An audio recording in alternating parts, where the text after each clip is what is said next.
Alright guys, BLM here back with a new video, and in this video we're finally talking about the cast of Survivor 50. Now that the cast has finally been officially released, I can finally talk about it, and this has been a very long road. Again, might not seem like it for most people, but it definitely was for me, where again I've been very knee-deep in following every little thing around the rumor mill, which again, might turn into a video down the road, but again, we finally have the cast itself, and I'll be running through every member of the cast one by one, talking about my opinions on them, talking about my reaction to them being on the cast, and also how well I think they'll do. Now, unlike other cast assessments, I won't end this video by picking my winner pick for the season, as I will be saving that for a preseason power ranking, which I'll do at some point before the season comes out. So stay tuned for that eventually. But this will be more so just based around general thoughts on the players themselves and the cast as a whole. And let's start off by talking about the cast as a whole. And really, I find this cast to just be kind of fine. It's one that could have been worse. I don't think this is the worst case scenario for what we could have gotten for 50, but I also don't think it's the best case scenario either. However, I do think a lot of people are very negative on this cast, just yet seeing the final result of this and being very disappointed in what we got, which is kind of funny, as I actually feel like I have the opposite opinion of all that. I feel like I personally actually would have been more okay with this cast if I had not known the rumor mill. If I did not know all the names that were cut to get to this point, I do feel like I would be looking at this cast as, again, way better than I thought it would be. But again, it being a cast that is essentially 50-50 new era, old era, which again is less than what I thought it would be when all this started.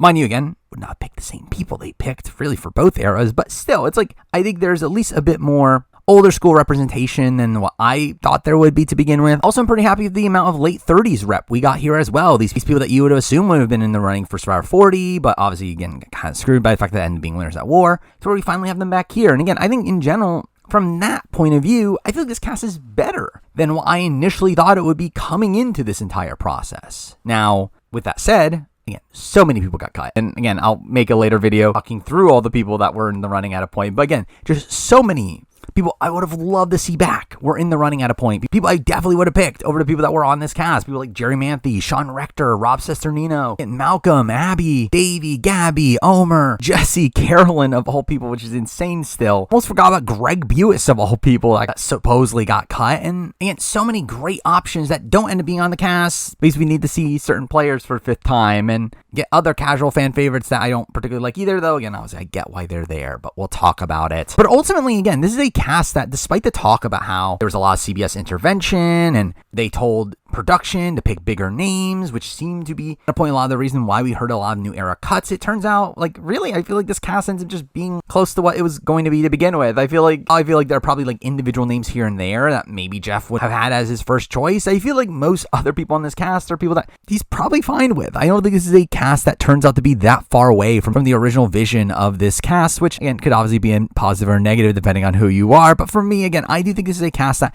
on paper it is fine. It is a cast with some pretty big names, some people I'm pretty excited for, some people I never thought would be interacting on a Survivor season either before or again, and just some really fun personalities through and through. But it's also just a cast that feels like it lacks focus. It feels like it's one that tries to do too many things and doesn't really satisfy either. It feels like again the initial intention was probably something closer to a second chance style cast, not entirely. Again, I think there would have been some returning players in there, but still, I think it would have been a lot more focused around newer players of the show with, again, a couple token old players, where I feel like this kind of mixes that with also just the general notion of wanting some legends on the show and wanting to represent every era of the show, despite the fact that they completely ignored the 20s outside of bringing Ozzy and Coach, who played as returning players during that era of the show. But again, it's still like a very strange cast. But again, no matter what, this is still Survivor 50. It's still a pretty high caliber cast. Again, the lowest placing player on this cast that at least we know of is 8th place, which is again the highest of any season but Winners at War, where again, it is a very high caliber cast. And through that, again, I'm still excited to see how this plays out. I still feel like, again, this being, again, part of the official Survivor canon and it being a way to get, again, more information on all these players, maybe a shot at creating new legends from these one-time players, also solidifying legacies of older schoolers. Again, I think there's a lot of intrigue to be had with this season, but again, it's just a cast that is not as good as what I think it could have been. But something I do need to talk about here that's, again, insane that we're getting is, again, a bigger cast than normal. We are getting 24 people for Survivor US, which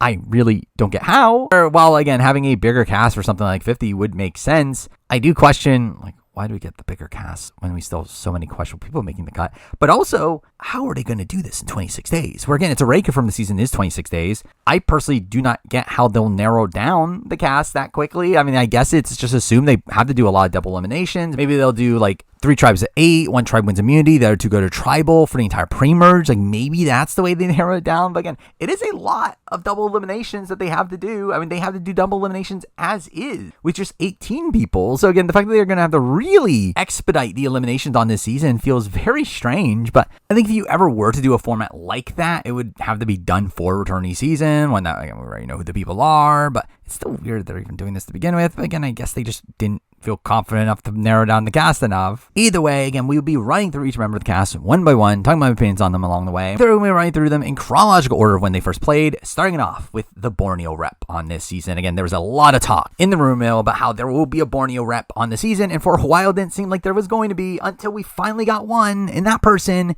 is Jenna Lewis. And I'm excited to see Jenna Lewis here. I mean, again, while she would not have been my number one pick of a Borneo player to come back, I feel like she's actually probably the person that is the most acclimated for modern Survivor. She is someone that still watches the show, still talks about the show, someone that, if you're going to pick a Borneo player, probably is the person that is the most informed on the new era outside of Hatch, who is never coming back. So again, I think Jenna here is a really interesting pick. Someone that I think is going to be playing hard. Again, we saw her on All-Stars play a more villainous role in that season. I feel like we could get that again on this appearance. And I think through that, again, I am excited to see Jenna here. Now, again, would I have preferred someone like Greg, who we haven't seen before? Yes, but I'm still excited for Jenna, both to see her, but also for herself. Again, she's someone that has been wanting to come back for years. She was in the running for 40. Obviously, that got shifted around the Winners at War. And again, I think we're in a spot here where I'm very excited to see Jenna back. I think it makes a lot of sense that she is here, considering she's a representative of the first season of the show. That being said, I do think I have kind of mixed opinions on her overall longevity on this season. I feel like she's one that is probably going to be playing hard off the mat. I don't know how well it'll necessarily go. I feel like she could definitely flame out early on. I feel like she could also get to emerge and run an alliance in the post-merge. I feel like there really are multiple paths here for Jenna to where I think she is a high variance player. But I think of the people they could have picked from the pre-All-Star era, I do think she is one of the better picks here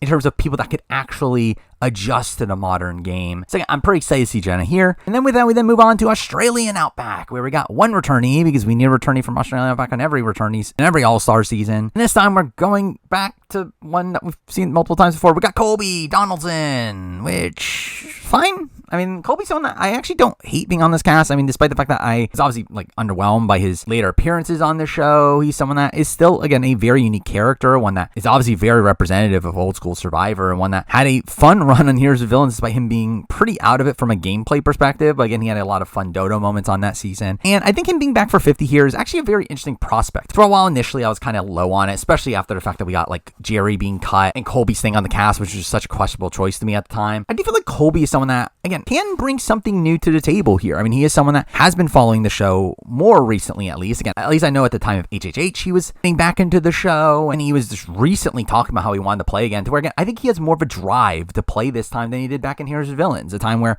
again, he was just kind of out of the loop on everything, was not watching the show anymore, did not know who any of the people on the cast were. And again, I think this is a spot here where Colby is a bit more in tune with what's going on. And I think that could be an interesting prospect. And also, I just think it'll be really funny to see Colby go on a journey and lose his vote over Yahtzee and him freaking out over that. Again, I think that would be funny to me. So again, I think there actually is some upside here for seeing Colby back on the show. For a while, again, did I need to see Colby 4.0? No, I obviously would have picked other people here. Again, even Jerry, I feel like is someone that has more to bring to the show nowadays. And obviously, again, there's just other older school picks that I just would have rather seen back. But I do get the Colby pick. Obviously, a massive casual fan favorite from time. Someone that was such an icon for the show. And someone that is, again, still not particularly old. Again, still young enough to play Survivor. Again, unlike someone like Rupert, who I think was pretty a tad over the age they wanted to cast there. But again, I think Colby is someone that, again, I think he makes sense here. And I think there is some intrigue to be had here from Colby. That being said, I don't know how well it'll necessarily go for him. Again, I think he will be into the game a bit more this time, but I'm not really having much faith in Colby in the grand scheme of things. But I think it'll at least be interesting to see how he does. And with that, we then jump forward a good chunk of seasons. Those are the only pre-All-Stars players on this cast, which again, a bit underwhelming in that light, considering there were so many other options. But then we move on to Survivor Palau, where we get the return of Stephenie LaGrossa, which, fine. I mean, I think Stephanie's one of these picks here where, again, I am not particularly excited for a Stephenie return. Obviously, I have seen her recently on the Traders, and on Snake in the Grass, where she was just kind of a mess, and to be fair, fun mess in that one episode, but still. And then she went on Traitors, where she was just kind of lackluster. And I feel like on Survivor here, I'm expecting her to be a bit more lackluster. I think a good comparison to me on how I think Stephenie will play on the return is kind of like an older version of Eva from 48, and probably could get to the end. Don't know if she'll have the respect to win, but again, I do very much see her like playing with this more honor-bound group of players, which kind of makes her appearance here a bit underwhelming to me. Now, I've seen some people just being surprised at Stephenie being on the cast, which is like, I don't know why you're surprised. Like, she was one of the most popular players ever. Again, she was such a big star in the show that she was brought back for the very following season, to where, again, Stephenie is somebody that, again, it's not shocking that they would want her. I just personally don't feel like there's much to get from a Stephenie return, where, again, it's another spot where there were just other people I would have rather seen again. But to be fair, again, if I was not part of the rumor mill, I'll probably look at Stephenie here and be like, yeah, that's kind of as expected, even though, again, it's not really a pick I personally would have made. Next up, moving on to the person that was obviously going to be here, we got Cirie Fields. And it's not a shocker.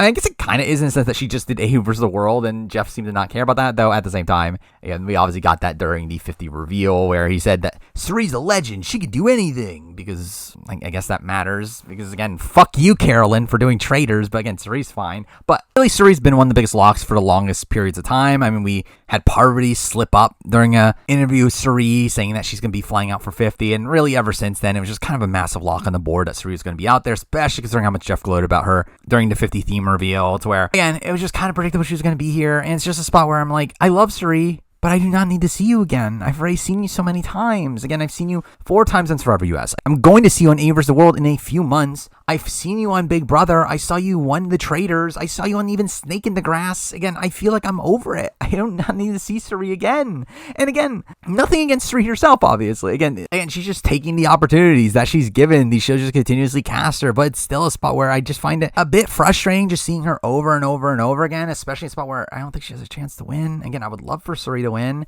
That would be such a great ending as Survivor 50 if Cirie finally gets her first win, but again, it's not happening. So again, there were just other people I would have rather seen here than Cirie, but it's still a spot where, again, Cirie's a massive legend. I mean, again, I think for 50, it makes sense that she's here. It's just a spot where I personally feel like I'm kind of over it. I just feel like I've seen a bit too much of her, but was never in doubt that she was going to be on the cast. Next, moving on to Survivor Cook Islands, we got one player here, one that I wish wasn't here, and that player is Ozzy. And straight up, Ozzy is probably the most disappointed I am at someone that actually ended up making the cast by the end. I mean, he is someone that we've just seen so many times now. Again, another 5-time player, has played the game pretty much the same almost every time. And I feel like we're just really getting diminishing returns from him at this point, where while I think each of his first 3 runs, again, had a lot of merit to it. Again, his Game Changers run just really brought nothing to the table, and I just felt like his South Pacific run was such a perfect conclusion to his arc, to where the fact that he's back again for Survivor 50, I'm just like, what do we need him for? And again, I know we need him for casual appeal, and again, casuals love Ozzy, and they're going to bring back, despite the fact that, again, all this controversy around him about spreading STDs, but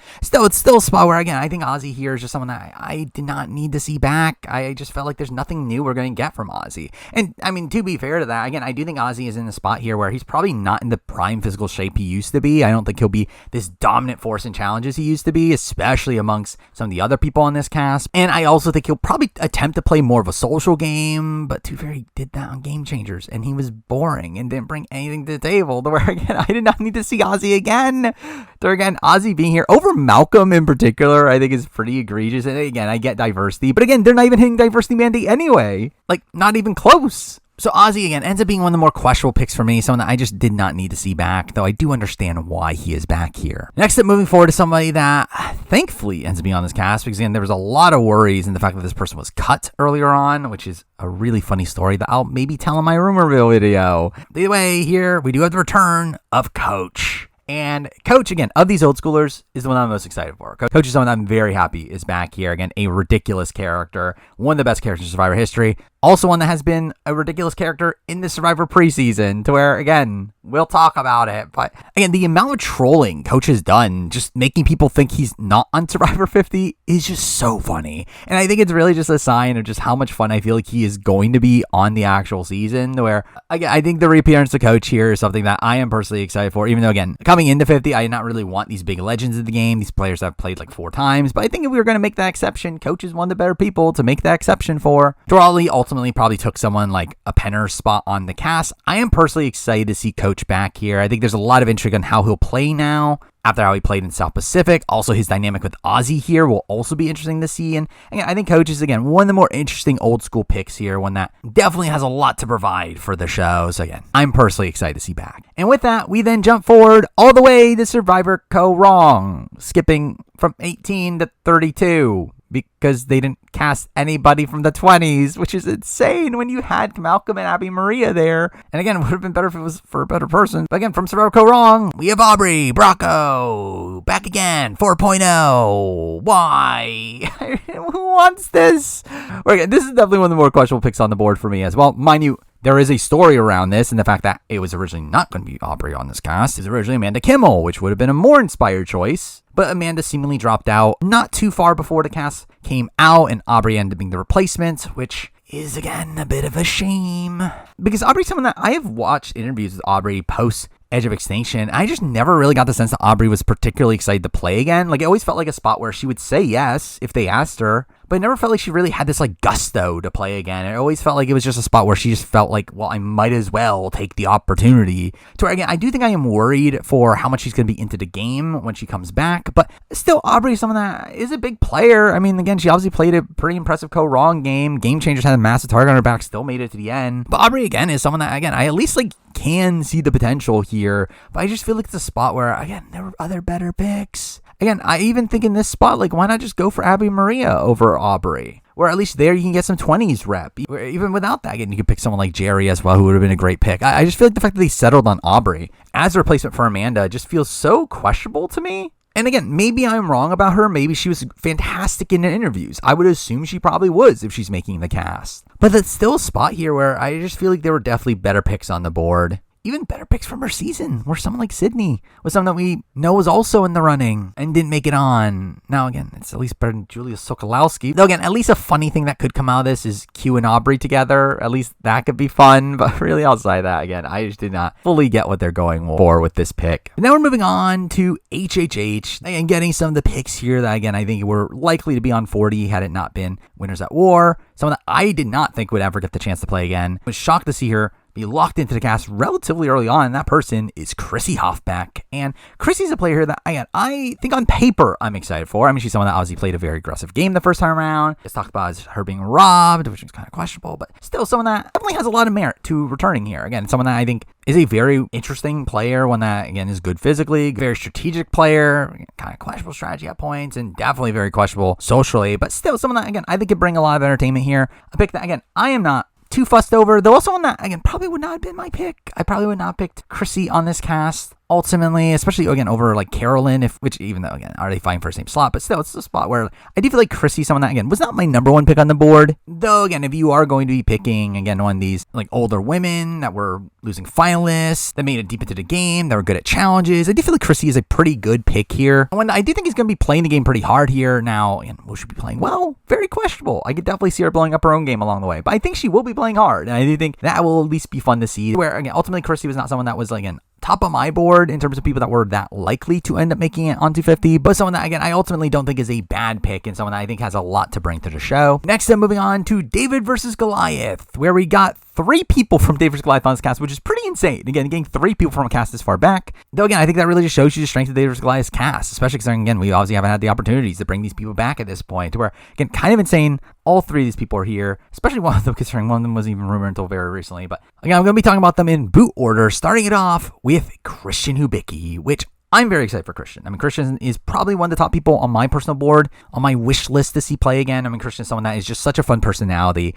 on and off the show. Obviously, he had a great run in David vs. Goliath. Since then, he has been still in the community, still in the RJP community, plays games like Goose Goose Duck and Blonde the Clock Tower, and is very fun during that. To where, again, I think Christian has a lot to bring. It was someone that, again, felt like kind of a no-brainer to bring back here, especially considering Jeff talked about his love of Christian not too long ago, to where, again, Christian, perfect pick here. Now, I do question how Christian will do, where I do think Christian, despite the fact that he is like one of the earlier boots on the board, and from and again, not particularly recent. I do think he actually is coming into one of the bigger targets on his back, specifically just because he is Christian. He is someone that just cannot hide his threat level. I mean, just someone that instantly comes off as threatening just with the way he speaks, and I feel like that is something that is obviously going to be a big issue for Christian. But again, I hope it goes well. I hope he has a deep run. I'm really excited to see him play again, though again, I do have a lot of worries for how exactly this is going to turn out. But with that, we then move on to the next David Goliath player, that being Angelina. And again, Angelina also should have been a no-brainer that she was coming back. I was actually getting a bit worried coming into 50 that she might be forgotten about by this point, considering obviously she was such a massive character at the time, was such a lock for 40 if it was a returning player season. Yet in the years since, I do feel like her talk about Angelina's kind of wind down, especially from a production standpoint. I've not heard Jeff talk about Angelina in forever.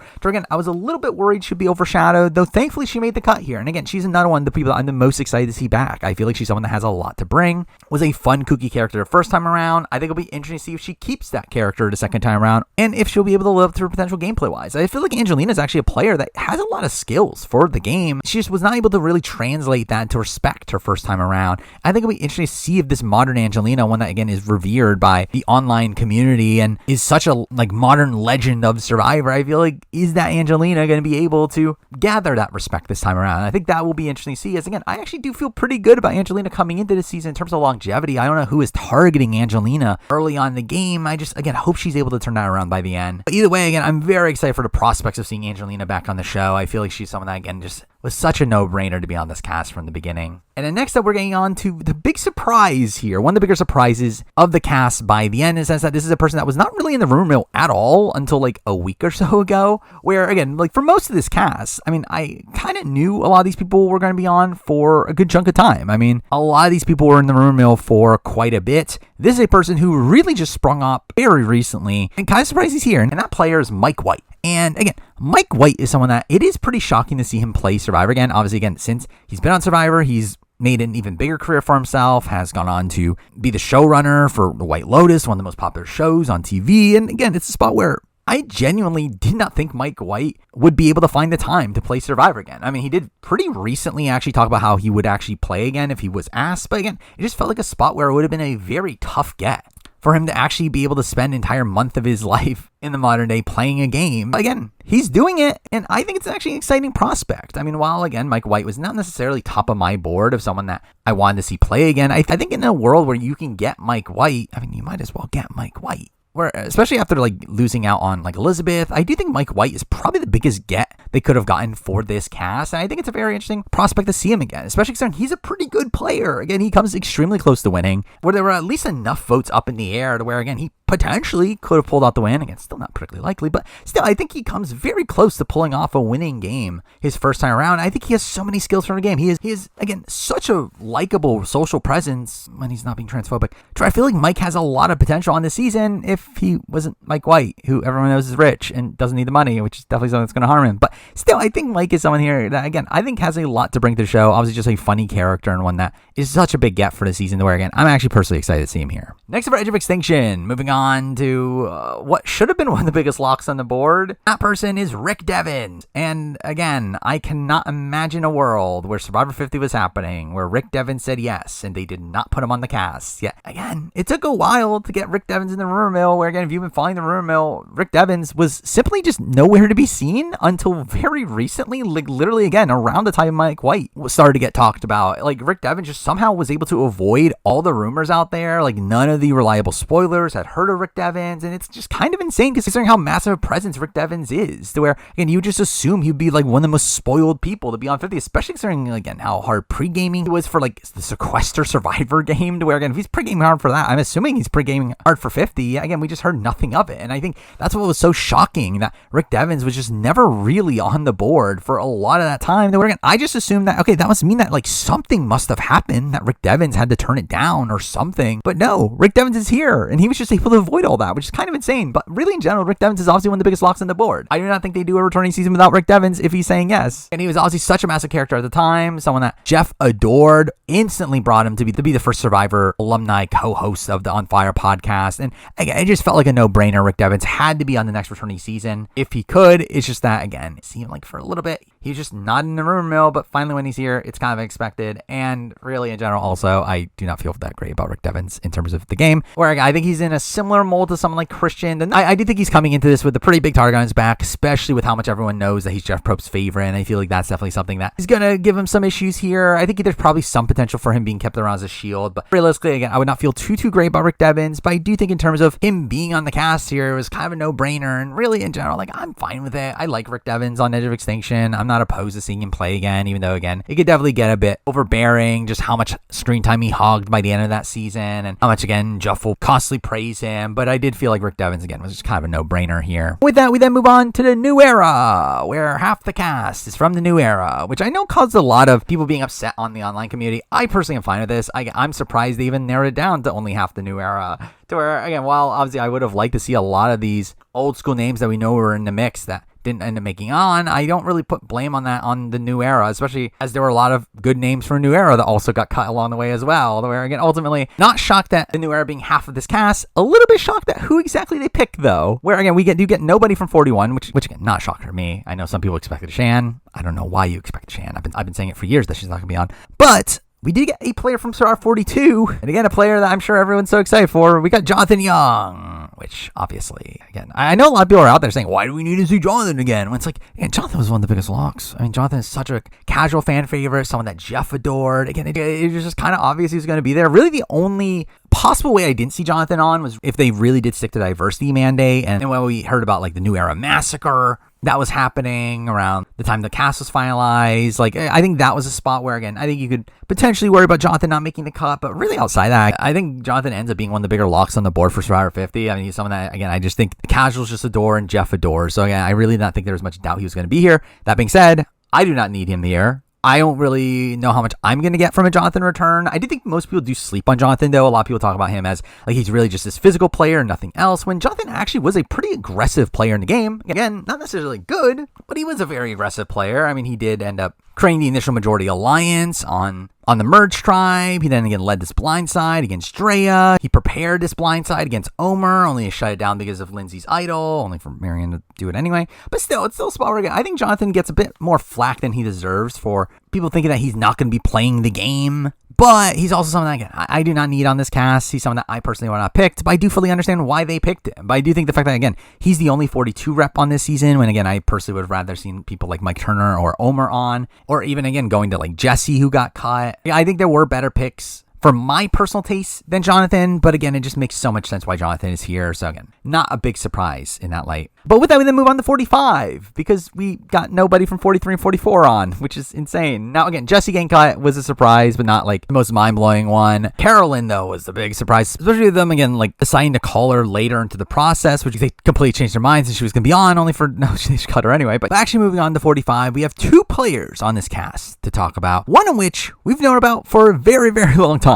Was also somebody that a lot of people seemingly didn't believe was on. But either way, we're moving on to Emily Flippen, who obviously is this like weird figure in the sense that she is somebody that was seemingly a lock after 45 to come back. Jeff called her his favorite player in years, to where, again, it felt like a spot where Emily was just guaranteed for a return if she wanted it. And that was the big thing, is that she constantly talked about how she didn't want to play again, how obviously she initially had a negative fan reaction and cited that as the reason why she wouldn't come back, and it's constantly reiterated that over time, to where, again, before we started getting clues that Emily might be on, I never thought Emily would be back. She is, and again, I think it's a spot where I think it's an exciting prospect. I think it's a spot where, again, I think Emily is a very fun player. Obviously, again, she has this like outlash at Bruce at the very beginning of the season. That was a lot of fun, seeing her play Blow the Clock Tower, and in the time since, she is a very chaotic player there as well. And I feel like Emily is someone that has a lot to bring to the table on a return. That being said, don't know how it'll go. I think it'll definitely be a major question mark, but I do think Emily is someone that, again, I am definitely pretty excited for. Definitely one of the new era picks here that I'm most content with being back, especially in a spot where we got her to say yes, in a spot where that was not guaranteed to begin with. So yeah, pretty excited to see her back. Next, moving on to the first winner on the cast. First of two that we know of, at least. And in a spot where I'm pretty surprised if we only got two winners, that this was one of the two we got. But here we do have Dee. And Dee is this really interesting player. And Dee was someone that I had been pretty adamant in the fact that I did not think Dee would be on Survivor 50, particularly due to the fact that she just filmed the challenge. I mean, the challenge 41 just filmed. She was on it. In a spot where that season was filmed, at the time that the cast was being finalized. Where, again, obviously it's not impossible that she was able to still have these conversations with production while filming the season. It's a spot where, again, I feel like that's a very weird thing to happen here, especially in a spot where Survivor production has been very adamant about not wanting their one-time players to go on other shows. And while obviously the challenge is owned by Paramount and it's all under like the same parent company, it's still a spot where, again, I do not think they would have wanted Dee to be on the Challenge 41 and then immediately go on the 50, which again is going to air again, like less than 2 months after Challenge 41 finishes, to where, again, all that is just very strange to me, to where, again, I never thought Dee was actually going to be on until we heard about Redmond being 99% confident on a female New Era winner that later was said to not be Rachel. And at that point, it was like, oh, I guess Dee is in the running. And again, it is just kind of insane to me that Dee is here, not generally, as again, I think Dee is someone that, I think CBS clearly loves. I mean, again, if they allowed her going to the challenge and now Survivor, that's definitely something. But even beyond that, again, she was using commercials, she was putting on fire. I do get the sense that CBS in particular loves Dee. I did feel like with Jeff, he's had a bit of a roller coaster opinion on Dee in the fact that I did think on the finale podcast of 45, on the On Fire podcast, he didn't seem particularly high on Dee in terms of her win, at least, especially in comparison to previous New Era winners. New Era winner that got cut in particular, where, again, I think for Jeff in particular, I definitely see a world where Dee is not his favorite New Era winner, but I do think the nudging from CBS and Jeff also still liking Dee, again, is probably the reason why we're getting Dee here. And I think Dee is, again, a good choice in most aspects. Again, she's a very well-rounded player. I think she's probably actually the person that on this season I'm the most fascinated in seeing how it goes to truly assess her as a player. That being said, I do question, like, why do we have winners at all? Again, if we are only getting 2 winners, maybe 3, again, we'll talk about it. I do just question the entire notion of just having winners here. And obviously, again, it is Survivor 50. They want to make a big deal of it. And again, through that, you would think they would want winners. But again, it feels weird that if we are doing that, we're only getting 2 and 2 of the most recent ones, to where ultimately for me, I do feel like Dee is someone that, again, I am very interested in seeing how she goes on this season. I actually don't even think she's dead to rights on this season. I actually feel like she's like kind of decently positioned on the offset, at least. Like, as long as she's not with Jenna Lewis, or I do feel like Dee is going to be really interesting to see from a gameplay perspective. And again, she is, and that can play up this like kind of more villainous role pretty well as well. Where again, I think Dee has a lot to offer on this season. I'm just personally surprised that they end up going with her over the other New Era winners, who I feel like Jeff has more openly loved over time, particularly during their seasons. But again, Dee is someone that, again, I think does make a lot of sense if you're taking the challenge part of it out. But with that, we're now moving on to Survivor 46, a cast that has 3 players from it on. And we're going to be starting it off with probably the most questionable pick of them all. We got Tiffany Nicole Ervin, which is really the big name that I think a lot of people are saying WTF to, and is the person that, again, of the placements we know at least, is the lowest placing player on the cast. That being said, though, I don't hate the pick. I think Tiffany is someone that, again, was fun on the show, had some fun confessionals, had a fun energy, had a fun rivalry with a certain person we're about to be talking about. To where, again, I get why Tiffany would be cast on a returning player season. I do question if that season should be Survivor 50. Again, Survivor 50, this big season celebrating Survivor history. I do feel like Tiffany does feel, again, a bit strange for that. Though, again, in general, she was someone that I was expecting to be back for a more New Era focused All-Star season. And in general, again, I think they want that certain dynamic that we're about to be talking about. So, again, I do get why Tiffany is here, especially when, again, Jeff seemed to love Tiffany. So she was someone that was actually off my radar for quite a bit, specifically due to the fact that Tiffany herself said that she was not called, which, again, obviously now in retrospect should have been a big red flag. But considering the fact that, again, her name never really came up in the rumor mill, it was a spot where, again, I was not expecting Tiffany on. And when she is on, it makes sense. It makes sense why she's here. But again, it's another one that I'm kind of surprised was able to avoid the rumor mill for so long, as where really her, alongside most of the 48 names, are able to really avoid the rumor mill for the longest amount of time. And I think that's, again, kind of surprising. But Tiffany's here in a spot where, again, I think it'll be interesting to see how it goes. I think a lot of people are saying that Tiffany's like an easy winner pick. I don't know if I personally think that's the case, because I do think Tiffany is still a very aggressive player, when I don't really see being able to hold back in the game. And beyond that, also, I think is someone that kind of fits into like the meta with the returning seasons now, where I think people do come into returning seasons being scared of the more WTF picks. And I feel like because that Tiffany can come off as a bit of a threat as well, where I think Tiffany is someone that I'm probably like a little bit lower on her chances to win than some other people, but I do think she's still someone that is a threat in this game, and I think someone that should be very interesting to see back. And despite her, again, being one of the more questionable picks of this cast, someone that, again, I'm personally not bothered by being here, outside of just, again, the general notion of why she on Survivor 50. But again, for any returning season, I think she would have been a good pick. Next up, moving on to the person that, again, I think is probably a decent reason why Tiffany is here. We have Q. And again, Q was a lock. There was never a point where Q wasn't going to be on 50. I mean, even though he tried to claim like he turned it down a while back, again, clearly Q was always going to be on. Q is pretty much the biggest lock on the board for the entire process I don't think there's ever a single point where it was in doubt that Q wasn't going to be on, to where, again, Q being on makes a lot of sense here. And again, I think is also a reason why Tiffany might be on. Again, I think they like that dynamic. They like to bring in these like built-in rivalries into returnee seasons. And I do feel like Tiffany is someone that they liked well enough to where, again, they would bring her on to have her feud with Q. And again, I think that'll be an interesting dynamic to see here, along with the fact that Q is Q. Q is this insane character. Again, probably one of the people I'm the most excited to see back here just because he is probably one of the best characters in years on Survivor. I mean, just how naturally charismatic he is in the confessional and just how many insane things he does on the season. It's just, again, a lot of fun. Now, I do worry about Q really playing it all up on the return. I do worry we're going to be getting like Here's Your Villains coach on this season of him, again, kind of just like doubling down on all of his previous shticks, like him constantly saying big mistake and cancel Christmas and coming in with a Q skirt and all these things. But again, it'll still be fun. I think Q will be a lot of fun on this season.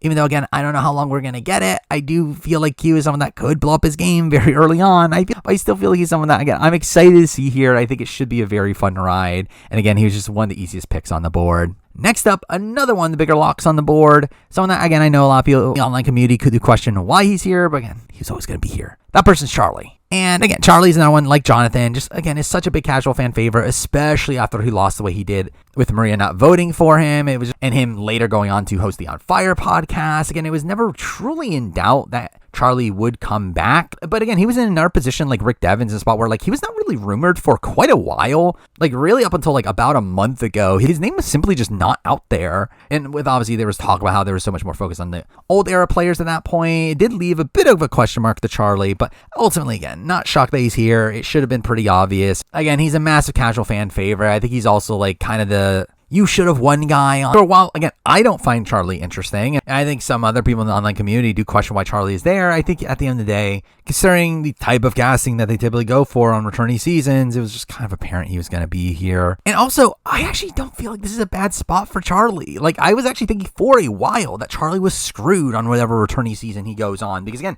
he's going to be the guy that, again, you should have won. You came so close to winning. You're such a threat. Yeah, I really actually don't feel like this is that bad of a cast for him. I actually think this is a cast that, again, he has a decent amount of friends. Also cast that he seems just generally well connected to. I believe like almost the entire cast is following him on Instagram. And generally, I feel like Charlie is someone that I actually think is coming into this season not in that bad of a spot. I don't feel like many people are actually going to be targeting him. And I feel like from what we've seen, he's a very competent player to where, again, I actually think he's a pretty big threat on this season, which again, I'd rather not be the case because I don't find Charlie interesting TV. But again, I didn't think Charlie's actually in a pretty soft landing spot here. But again, worst comes to worst, at least we get more information and see if he can actually get into like the pantheon of best players of all time. Because again, I think he definitely has a shot if he plays a very strong game here. But then we then move on to Survivor 47. Again, probably the most popular New Era season of the entire bunch, and for some reason a cast that only has one player on it, which is insane.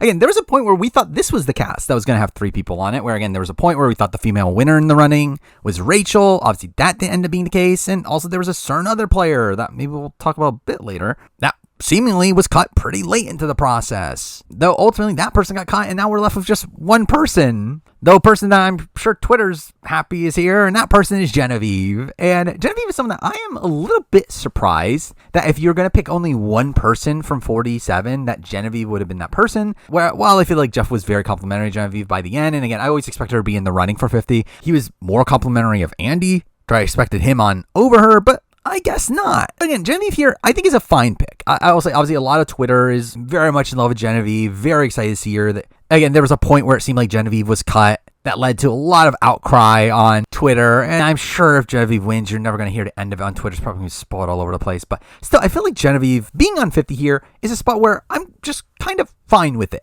I like Genevieve. I think she is a really interesting player. I thought she had a really interesting run in 47. That being said, she was not my top pick for people on 50. Again, she did not make my dream cast. I do think there's other people in the New Era I would have picked over her, though. Genevieve herself is fine. Again, she's kind of like Chrissy in that mold, where people that, again, I think are like pretty good picks, pretty good casting choices, just not the choices that I personally would have made. But again, I'm still excited to see Genevieve here. Again, I think another one that has a lot of potential as a player. One that I was a little bit worried on how it would go for her in the preseason. Though I think that has again also kind of turned around with how much new our focus is getting to where again, I think Genevieve is actually someone that has again a decent amount of potential here. I'll be interested to see if she learns from her first appearance and ultimately something again I think is fine for the show here. Next, moving on to 48. Again, obviously the most popular season of all time, and that's why we gotta have 3 players from it. Where again, I think it's funny that we're getting 3 people from 48. Really just shows you how much production seemed to love 48. Now, mind you, obviously it's the most recent season that aired, and that season was always going to get this many returnees. But considering the negative reception to the season, obviously that is something that a lot of people were pointing out as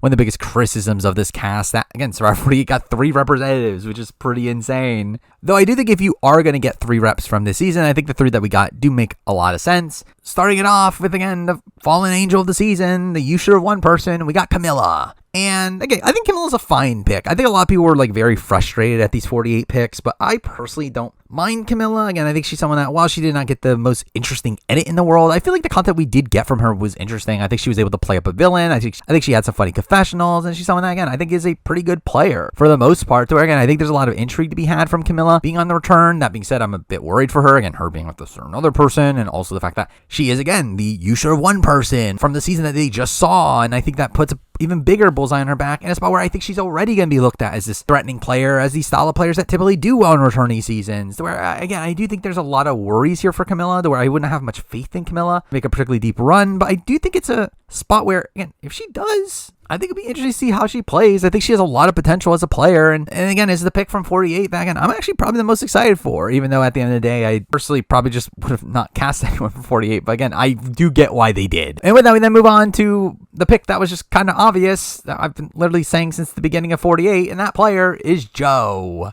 And again, there's no doubt Joe was going to be on 50. I think the only doubt I ever had was, is he going to say yes based on his story about how he was playing for the memory of his sister. And again, I was thinking okay, maybe he got what he wanted out of Survivor and didn't want to play again, but no, he's back. And again, not shocking. Again, Joe, casual fan favorite, very well liked in that sense. Also got a pretty big edit. Obviously, again, he didn't get the most confessionals in the world, but again, he did get so many memorable, emotional moments on the show. Clearly was edited to be this person that we were meant to like. And again, in general, I think Joe here makes a lot of sense. I just don't feel like there's ever any real doubt that Joe is going to be on. To where, again, he was one of the bigger locks on the board, especially when we heard there was a 48 male on the cast. It was just kind of obvious that, again, Joe is that person. Though that said, not excited to see Joe back. I don't know what he really has to bring on the return. Obviously, he plays the game in a way that feels very opposed to modern Survivor, and I do think he's going to be on a cast with a decent amount of similar-minded people. Again, he's going to be with Colby and Jonathan and Coach and Ozzy and maybe even Q, where,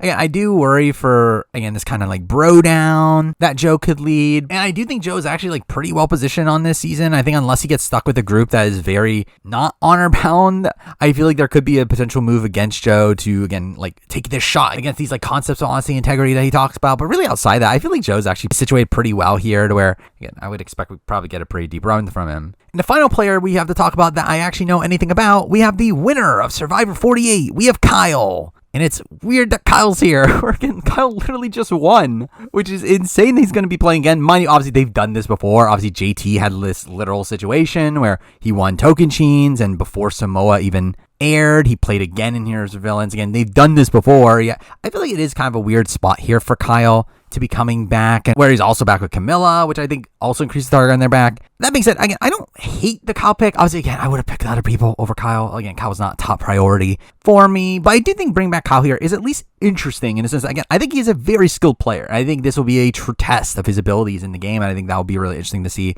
Also, again, he's another winner here, and as far again, I said already, I would have probably just cut the winners from this cast. I did not need just Dee and Kyle, though again, I think that actually probably makes this even more interesting from Kyle in terms of how much he's going to be tested on this season. To where really, again, that is really what Kyle's run on this season is for me. I feel like it's actually just more of a way to really test him as a player. But really outside that, again, I don't know what I'm going to get from Kyle from an entertainment standpoint. Even though he got the most confessionals of 48, I did not find him the most interesting TV personality. So again, he's a very likable guy. I think he has a really interesting story, but just one that the greatest TV. I just find him kind of bland. He's really just the winning version of Charlie. And I feel like, yeah, I did not need Kyle on a returning season from an entertainment standpoint. Though again, I think from a gameplay perspective, there is some intrigue to be had here. Though again, I do think it is very strange that he ends up being on this season, again, just immediately after his win. But again, with that is the cast of players that we've seen before. We also have 249 people on this cast. That, again, I will preface this by saying that if you do want to avoid any spoilers of any kind for Survivor 49, I would recommend you skip this part of the video. Where again, while there is nothing concrete, there are no official spoilers out there, I will be speculating on aspects of the season based on people that we know of and how the casting process went for them. To where I do think if you don't want to be spoiled in any way for Survivor 49, I would recommend you skip this portion of the video, which again, I'll probably include timestamps if you just want to get to my outro, if you care about watching my outro. So hey, I got some video announcements there if you care, but either way, let's talk about the 49 people. Where again, obviously I don't know much about these people as individuals, though we know that there are 2 49 people on this cast, that being Rizzo, aka Riz God, who's actually the youngest person on this cast, which is kind of insane, and Savannah, who I know nothing about, so is that she's a journalist and she wants to pulverize these suckers or whatever she said in the trailer. Either way, again, obviously I know the thing about these people. Again, Rizzo seems like he could be a fun character. Savannah, I assume, is someone that again would probably be someone picked for being more of like an aggressive player or something. Legitimately know nothing about them, and obviously we're not supposed to considering the season hasn't aired yet. That being said, the fact that they're even on this season is obviously very spoilery, both in the fact that obviously they're on this season, so clearly did something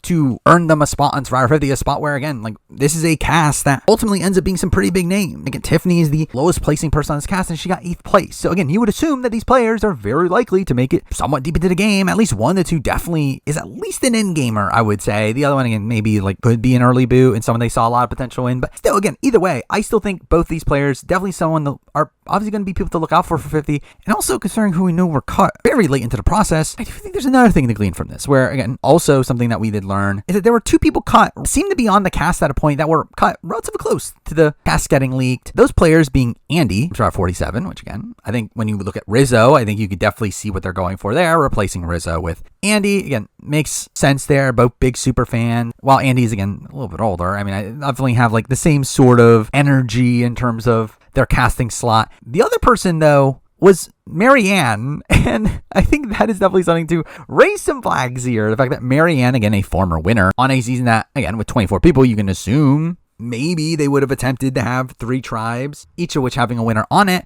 The fact that Marianne gets cut here is definitely seemingly a red flag. Again, I think it's definitely something you could definitely consider, the concept that maybe one of these 2 is the winner, which again, I would personally lean towards Savannah probably being the winner of the 2, and that obviously they cut a winner, Marianne, for another winner. That being said, obviously this is still speculation. It's still a spot where we don't really know what production is thinking. For all we know, production just didn't feel like we needed 3 winners on this cast. Instead, saw a lot of potential in Savannah, or she played the game very aggressively and wanted to bring her back because of that. And the same thing goes for Rizzo as well, where again, considering it's 3 winners, again, it doesn't have to be specifically a female winner. Again, it really could be anybody. So again, it really just leaves it open to where, again, I don't think this actually tells us anything just yet. Again, I think it's a spot where, again, we literally saw in Survivor All-Stars, that was a season where we had 3 tribes, 2 of those tribes contained winners, 1 of them didn't, to where, again, they've done this before, to where it's not a proper spoiler, but it is something to definitely look out for. That I do think Rizzo and Savannah are definitely players that obviously, again, either way, are going to have a big impact on 49, as again, that's the reason why they're back here. And I do think, again, one of them ultimately becoming the winner would not be super far-fetched, even though obviously we've never really seen a winner play back-to-back before, but still, I think those are things to definitely watch out for. But ultimately, again, don't really have much to say on them specifically as casting choices, as I really don't know anything about them. I know a lot of people are very frustrated the fact that, oh, why'd we get 249 people instead of some of the bigger names that got cut along the way? And again, while obviously, yeah, I mean, I would have liked to see a lot of the old school players back. At the end of the day, it's like, they were always going to do this. I always felt like there was at least going to be 149 player on the board, where, again, it's not shocked that they did this. They do this almost every single time.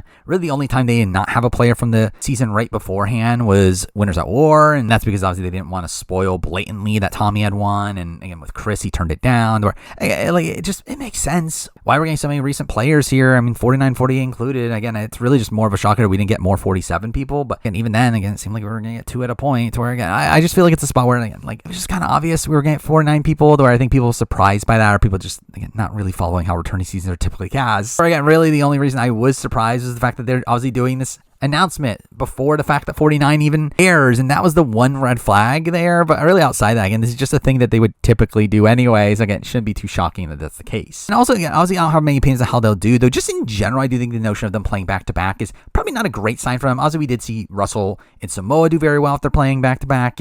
I do think more times than not, I do think playing back-to-back is actually more of a detriment, where it obviously leaves you like very unconnected, especially in a post-Russell world, where I think people are going to be looking at returning players players as threats, and obviously you're just going to be lesser connected people, to where we saw like people like Michaela very much struggling at the beginning of her season on Game Changers. And I feel like that's kind of more what I would expect from 50, where these people just have not had the time to really build relationships with any of the other alumni, and are going to be looked at as just complete unknowns, to where I could see a world where they're targeted early, though obviously again there's also a world where they will. We really just don't know. But again, that is the entire cast of Survivor 50 finally here. So yeah, those are my general thoughts on the cast, a little bit on how I think they'll do.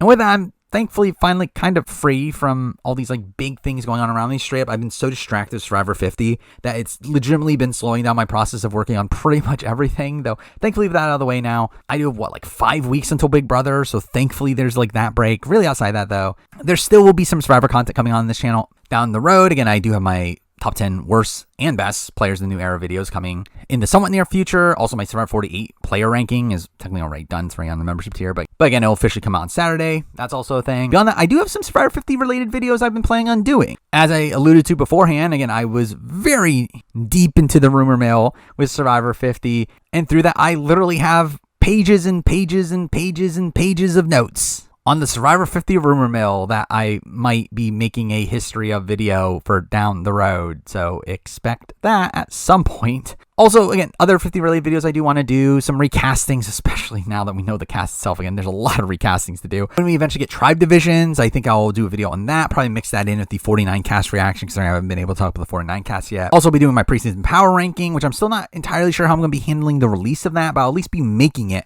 once I get tribe divisions. So yeah, at least I'll be on the membership tier relatively early. Obviously, later in the year, again, I'll be covering Big Brother, AU vs. the World. Obviously, when Survivor 49, and obviously when Survivor 50 comes around, I'll obviously be doing a video on that, as you would assume I would. And really outside that, obviously just expect more of the same style content for the channel. But for now, that is the video. Finally getting to talk about the 50 cast formally. And with that, thank you for watching.